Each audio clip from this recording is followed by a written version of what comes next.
Entitled neighbor berates me for exposing my body to her grandson, by username the Phoenix. I am simultaneously baffled and weirded out by the call I just received from my neighbor. Her son and his family are visiting for the week. I know for a fact that she is one of those people who looks over the fence at what we are doing and sends countless messages berating us for letting weeds grow in our property. I received a call from her, furious at me for walking around naked in my garden where her grandson could see me from her upstairs balcony. She screamed at me for 10 straight minutes without giving me a chance to get a word in edgewise. I asked her when this was, as I have never, not once gone outside the door without any clothes on. Apparently she saw me hanging up the washing in my gym clothes, a sports bra and short pants, and assumed I was wearing underwear. Now I admit I am not a small girl, but I am working on feeling positive about myself and therefore started wearing clothes that make me feel good.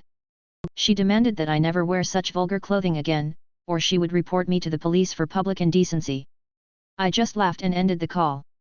Please note, in our country most houses are surrounded by tall walls and security fencing, so she would have had to make an effort to see us from her house. Karen demands I give my service dog to her child as it's more in need than me, by user silver_splash. That happened a few weeks back and I was really hesitant to share it here. Hoping that Karen doesn't recognize herself, here it is. I, 23 non-binary, was browsing in a shopping center with my autism service dog Knox, 1F, as a training. I was picking clothes and trying them on, hoping that at the end of the training I'll find something that suits my style. As I was entering another alternative clothes store, Karen tapped me on the shoulder.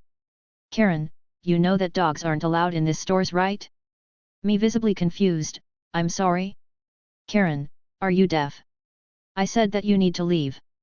Me as I point to the Knox's vest showing the label and the program name that certified her, ma'am, this is a service dog. Karen cuts me off, you are clearly not disabled, even less you're not autistic. You can talk. Now leave the store before I call security and get you banned. Me barely holding my tears, excuse me, please. Karen, no. I'm going to walk you to the exit to be sure that you and your dog are leaving. In this moment Knox alerted. I needed to sit down but I couldn't. Everything was so loud and it seemed the lights were getting even brighter. I started crying and Knox moved between my legs for comfort. Me sobbing and repeating, go away. Karen talking over me, oh grow up, my, ID, autistic, no, verbal, scam, dog, trained, my, LD, more. Her speech became more and more muffled as I got even more overwhelmed. Attempt to sit on the ground, Karen grabbed my arm. Me, do not touch me. If up until this moment we didn't had a crowd, now we definitely did. A security guard appeared. I calmed a bit. Enough to understand speech. SG, what's happening? Karen, this person over here is faking. They have scammed a program to give them a service dog for their autism. My child will benefit from that dog more as it really has autism and doesn't speak. I need that dog. As she was saying, I felt a tug on Knox's leash and I unclipped it from her collar. Now I was holding Knox for her harness as she was sitting right in front of me, giving me gentle snuggles and kisses. Karen, how dare you? SG, do something. SG turned to me, Mister, is that dog a service dog? Me still crying, yes. Karen, they do not need it. SG, shush. Do you have an ID for the dog and can I have yours? Me, yes. I gave SG the needed documents. They checked them and gave them back. I'm not from US/UK, there's no such thing as owner-trained service dogs. Service dogs are trained by professional trainers and are free. There are requirements that need to be met, such as diagnosis and/or an interview with medical team lead or therapist. SG, your documents are intact. You may go. Karen, no. That's not fair. My kid needs that dog more than this adult. SG, ma'am, I will ask you to return the leash to this gentleman and continue your day. Karen, no. This is for my service dog that they're now holding. SG, ma'am, that's theft. If you don't return the leash now, I'm afraid, I'll have to call the police. Karen handed the leash to SG, who gave it back to me. I was escorted to the restroom by SG to make sure Karen doesn't continue to harass me. I washed my face and went to the nearest bench to sit and calm down a bit more. Then I left. Edit, Karen did not call her child in it. I do not remember its gender. Update, I was not expecting that to get that much attention. Thank you for the awards and the kind words. I spoke with a lawyer as many of you suggested. I can't press charges because technically she didn't break any law. In the country I live in there's no such thing as emotional/mental damage charges, and there was something about the physical touch that I didn't understand, but it's not illegal. As to taking my leash, if she didn't return it would have been considered a theft. The laws surrounding service dogs are not understandable to me. An entitled dad was the scariest part of my Halloween, by user Gerd Hoarder. This year I went all out decorating my yard and house for Halloween for the first time. It's my first house and I was super excited about trick-or-treating. I decided to go big. I dressed up, handed out goodie bags, and played spooky music. I just wanted to have fun on my favorite night of the year and help all the kids have fun too. I made goodie bags that included some stickers, a small toy, 3 fun-size M&Ms, and a full-size candy bar. I drew something cute on each goodie bag and had a lot of fun with the whole thing. About an hour into trick-or-treating, a family pulls up on a trailer with an American flag and Trump flag waving behind it, being pulled by a four-wheeler.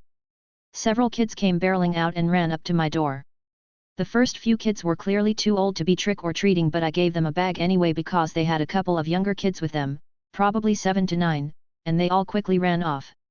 Then, trailing so far behind that the other kids were already back at the four-wheeler, was the littlest one, probably 5 or maybe 6 years old, cute as can be. I asked if she was having fun, and told her how much I loved her costume and gave her a bag. She started walking back down the driveway when, I'm assuming, Dad yelled loudly, "I hear this one has full-size bars. Let me see," and snatched the bag right out of the little girl's hands. He started to walk away and yelled, "What? No. No way." We got gypped, and turned around angrily and started up the driveway toward the house. I instantly felt sick, blood rushed to my ears, my heart was pounding and I steadied myself for an angry confrontation. I was legitimately scared for a second. I decided right then I was going to stand my ground even though this man was big and scary. Well, he apparently didn't see the full-size bar at the bottom of the bag because he yelled, "Oh wait! There it is!" Lucky for them, and turned around, hopped on the four-wheeler, and left. Now, I'm not a shrinking violet, but I almost cried. I wasn't even sure why, maybe the adrenaline that filled me when I saw him angrily walking back toward my house, maybe because he totally ruined that experience for that little girl, or relief that he wasn't coming for me. Maybe all those things. I was shaking so much that I had to go inside and collect myself before going back out. I still can't get it out of my mind. It really did put a damper on the rest of my night, and I've decided that was the one and only time I'll be doing this. This world is so scary and people are so entitled that doing something kind still gets you threats. I hope that little girl is okay. Oh, I do want to add the one thing that made me feel a little better. Toward the end of the night, I heard a small voice exclaim from somewhere down the street, "Stickers." That's when I remembered why I did it. EDA, thank you for all the kind words, I loved reading about your stories. And I did learn something after it all. Although I felt like a 17 to 18-year-old was too old to trick or treat, I see now that it is important for everyone and I should change the way I look at it. As pointed out, at least they weren't out getting drunk somewhere. So thanks for setting me straight. My photo shoot, my rules. No minors period, by user Najaneo101. This happened a few years ago when 2016 happened and an uptick of Karens started to show up in my anime fandom. I used to host a few freestyle photo shoots which were with a fellow photographer I will call Euro. Euro and I had to have a rule added which protected us as photographers. We made the announcement that we will no longer allow anyone in our shoots under 18 unless their parents were off to one side supervising the shoot. This literally pissed a bunch of teenagers off and we got messages ranging from us being ageist to being jerks. One parent actually defended our actions because we were basically just trying to protect our reputations. One teenager couldn't stand it and messaged a con asking why we were allowed to throw his friends out. Mind you, this was a 15-year-old who had no idea why until we explained it. In 2016 into 2017, a person in the anime fandom was using cosplay for very sexual reasons. We realized who this person was and we decided to censor or private the photos of minor cosplayers. We also told parents that we would require to send them the email of the photos of their kids. Then there was a Karen who was completely going to fight us on the policy.